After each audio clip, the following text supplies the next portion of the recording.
भगवान श्री कृष्ण ने युधिष्ठिर से कहा, हे पार्थ, सुनो, मैं तुम्हें अक्षय तृतीया का महान व्रत और उसकी अद्भुत कथा सुनाता हूँ। प्राचीन समय में एक वैश्य था जिसका नाम महोदय था। वो अत्यंत सत्यवादी, कोमल हृदय और धर्मपरायण था। वो देवताओं और ब्राह्मणों की सेवा करता, सत्संग सुनता और अपने काम के बीच भी उसका मन शास्त्रों और भगवान के चिंतन में ही लगा रहता था। एक दिन की बात है, मार्ग में चलते हुए उसने कुछ ऋषियों को अक्षय तृतीया का महत्व बताते हुए सुना। ऋषि कह रहे थे, इस दिन नरा नारायणा का अवतार हुआ। हयग्रीव और परशुराम का प्राकट्य दिवस भी इसी दिन हुआ। इसी दिन किया गया दान, जप, हवन और तर्पण कभी समाप्त नहीं होता, वो अक्षय रहता है। विशेष रूप से जब ये दिन रोहिणी नक्षत्र और बुधवार के साथ आता है, तब इसका फल अनंत गुना बढ़ जाता है। ये सुनकर महोदय ने सोचा, ये तो अत्यंत पुण्यदायक व्रत है, मुझे भी इसे अवश्य करना चाहिए।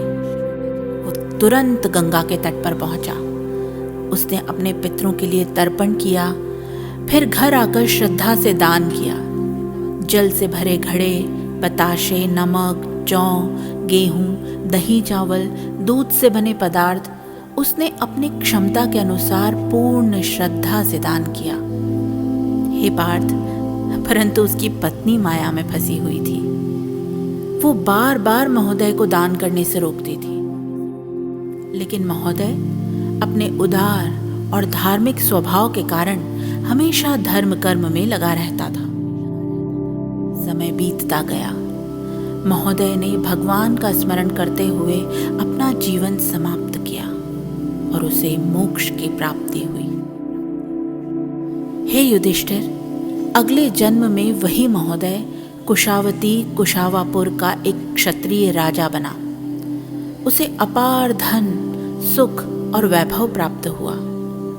उसने यज्ञ और हवन किए, गौदान किया, स्वर्णदान, अन्नदान, गरीबों, अंधों और जरूरतमंदों की सहायता की। और अद्भुत बात यह है कि इतना दान करने के बाद भी उसका धन कभी समाप्त नहीं हुआ। ये सब अक्षय तृतीया व्रत के प्रभाव से ही था।